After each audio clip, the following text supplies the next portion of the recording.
this guitar. One day, I was in tour in Germany, and I received a phone call from my friend Manuel Contreras.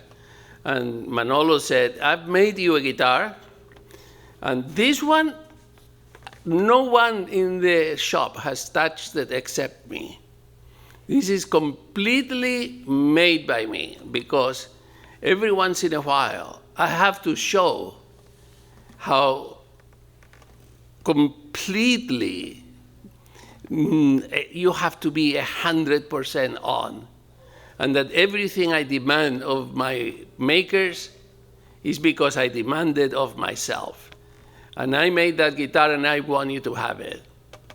So Carissa and I took a flight 2 or 3 days later that I had a couple of days off, and we went to Madrid. We hung out with Manolo the entire time. When I saw the guitar, I was blown away. It is absolutely is a jewel to look at, but also extraordinary sounding.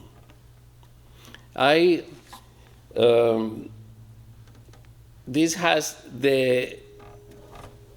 after Contreras left, Ramirez, for a few years, he used the same pattern, the same bracing pattern. This has a bracing pattern that it is completely Manolo's dream, which have curvature on the braces.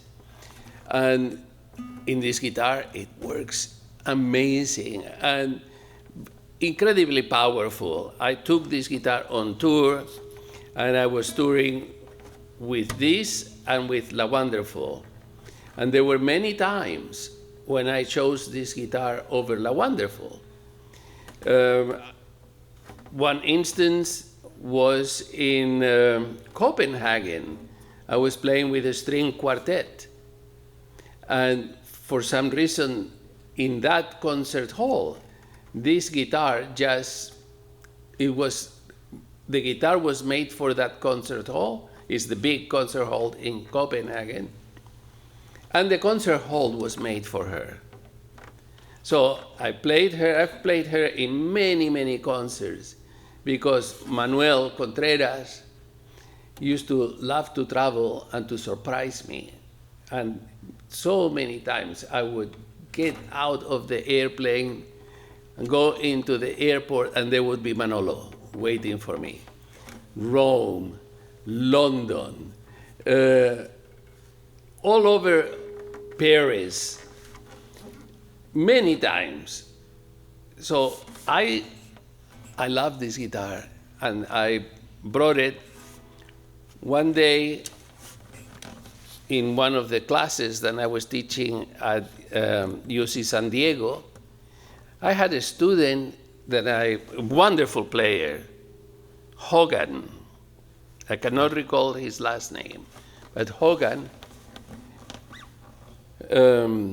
was, I think he was Norwegian, or definitely Scandinavian, fantastic player, a little bit abused speed and not being really conscious of how fast sometimes he was playing too fast, and but he calmed down and he plays gorgeous. But in an airplane, his Ramirez got completely broken. He needed to play a concert, and he asked me if I would lend him a guitar, and I lent him this guitar. Played the concert, I got the guitar back, totally scratched. Superficial scratches, but every scratch felt like I had been wounded. So I put this guitar away until my wonderful, wonderful William took it and brought it back to a happy state. He's the brother-in-law of my son. But to me, he's like one of my children. And he took it and with his care, patience, and craft, took all those superficial scratches without taking the varnish off. And now those are gone, and I can enjoy feeling that she's restored to full beauty.